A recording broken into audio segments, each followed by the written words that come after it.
And find us on YouTube, and please hit subscribe at Whiskey Politics as well.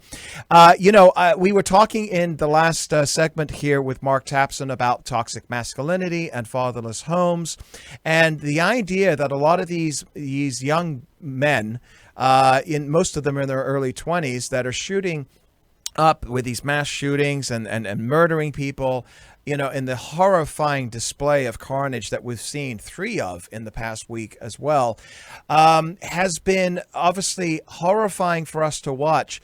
But what it has led to, and I talked about this in the first hour with Martha Bonetta, is this continual sea of lies. These lies that are coming from our media almost on a minute-by-minute basis. And it isn't just, I'm going to turn off CNN and MSNBC because I know that these people lie. A lot of the news that CNN and MSNBC put on their air gets repeated in other forums. I was just driving in here tonight, and I was listening to a local news station. There was a traffic accident, and I wanted to get some information.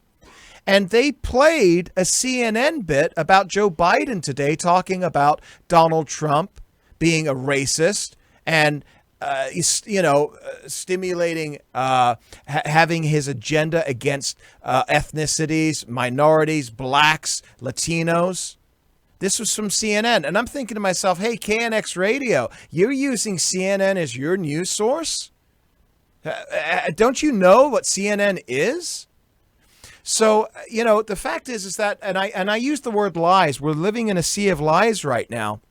Dennis Prager wrote an article, and he said that what the lies are based on, it's all predicated on what may be the most glaring lie of all. After the Charlottesville demonstrations, that President Trump said Nazis are fine people. You've heard it. It's repeated on a daily basis. Oh, yeah, in Charlottesville, he said that, they're fine people on both sides. The Nazis are fine people. He said that. I heard him say that. And you'll have people that will swear to their grave that he did, in fact, say that. The president never said that there were fine Nazis. This left-wing assertion that the president of the United States said that there were fine Nazis will long endure as an example of something that has been true since Lenin, that truth is not a left-wing value. Prager goes on, he says, truth is a liberal value, and it is a conservative value, but it is not a left-wing value. A leftist says whatever is necessary to gain power. And that is what we're seeing this week, folks. This tsunami of negativity that has been hitting us. Every time you turn on the radio, you go online, you turn on your television set with this negativity that you're feeling it. I'm feeling it.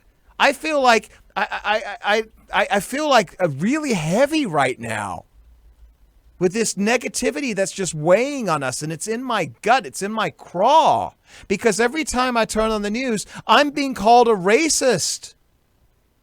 You're being called a racist. For what? Because you support a president that is supposedly racist. We heard him say Nazis are fine people. We heard him say when he came down the escalator that all immigrants are rapists and murderers. He didn't say that. He was referring to MS-13. You know that. I know that. And you know what? I think deep down that the folks that are promulgating this hate in the media know that. But they don't care. Why? Because it's about ratings, baby. It's about knowing that they can hit their base, and the base is going to go out and buy Coca-Cola products when they see the commercials. So they're going to continue quadrupling down on these lies. And unfortunately, the lies promulgate to the point where it's Goebbels. You remember the Minister of Propaganda, Nazi Germany, 1939? Hitler's henchman? Goebbels said, if you repeat a lie enough, people will believe it. Well, that is exactly what CNN and MSNBC, the New York Times, and the Washington Post, and all of the other quote-unquote mainstream media are now doing today. And they are hurting us. They're destroying the fabric of this country. Our civil union is no longer civil. You can't talk to neighbors anymore about politics. Family don't talk to each other anymore. Friends are dropping each other on social media. You can't talk politics at a cocktail party or an event. It's all whispers now. Because you don't want to be tarnished with the scarlet letter R.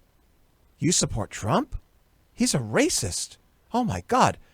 Driving home later that night, I can't go out with David again. He supports Trump. He's a racist.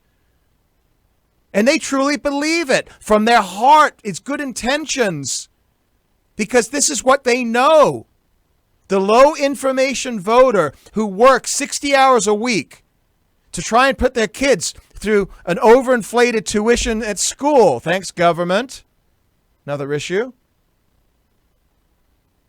They come home, they barely have enough time to make dinner, they pass out on the couch watching The Bachelor, they move to their bed, they turn on the local news, and guess what the local news are doing? They're spouting what CNN have been saying all day. Racist comments by Donald Trump. People are offended. Oh, gosh. He's saying racist things? And you can't blame them. They're just working. They're just trying to get through life. And they're not all listening to this. They're not going online and watching the same videos that we watch on the right or go to the same echo chambers that we go to. So how do you fight this? How are we going to turn the tide back? Well, this is partly what I'm trying to do, but I'm just one voice. I don't know what the answer is other than my hope. And I'm crossing my fingers here on radio. My hope is that there is still a silent majority that is sick and tired of it as much as we all are here in this studio and you are in the audience. And they're looking at this and they're looking at the craziness on the left and they're seeing Kamala and Biden and Warren and Beto and all of them, Buttigieg, calling you a racist, a bigot, a xenophobe if you support this president, because they are. They're no longer hiding it. In fact, they're coming after you, as we talked about before, with Castro. Very appropriate name. Doxing. Those contributors in San Antonio, Texas, great city. I've been there. Love the Riverwalk. It's a great vacation for a weekend if you get to go. And there are people that are walking around that city tonight or locked inside their homes that have donated to President Trump, and they are now out there in the open for people to come and do exactly what they did last night to Mitch McConnell at his house. Threaten to murder them. What are we doing here, folks? Where is the discourse in this country going? How do we get out of this? We got 15 months left of this. And I asked Martha Bonetta earlier, and I asked Mark Tapson earlier. I said, is there end game that we just get so sick and tired of it that we just want to turn it off and we don't vote? Yeah, I think it is. I think it is. I think that they want to just hit you over the head so much that you just relent.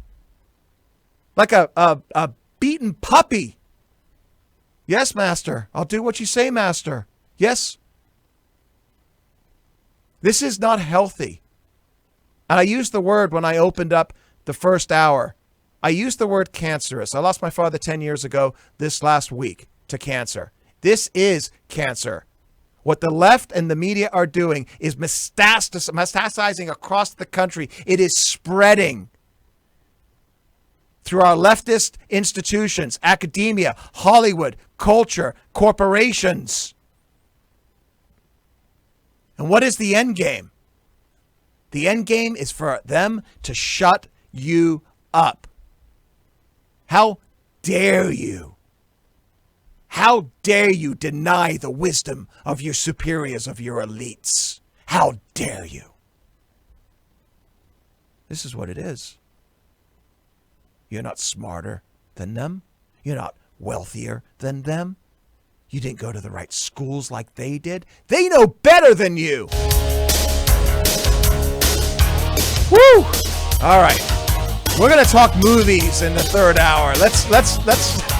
But you know there's going to be some politics involved. Dave Sussman here at Real Side Radio. Don't go away. We got Christian Toto coming up in the third and final hour of Real Side Radio.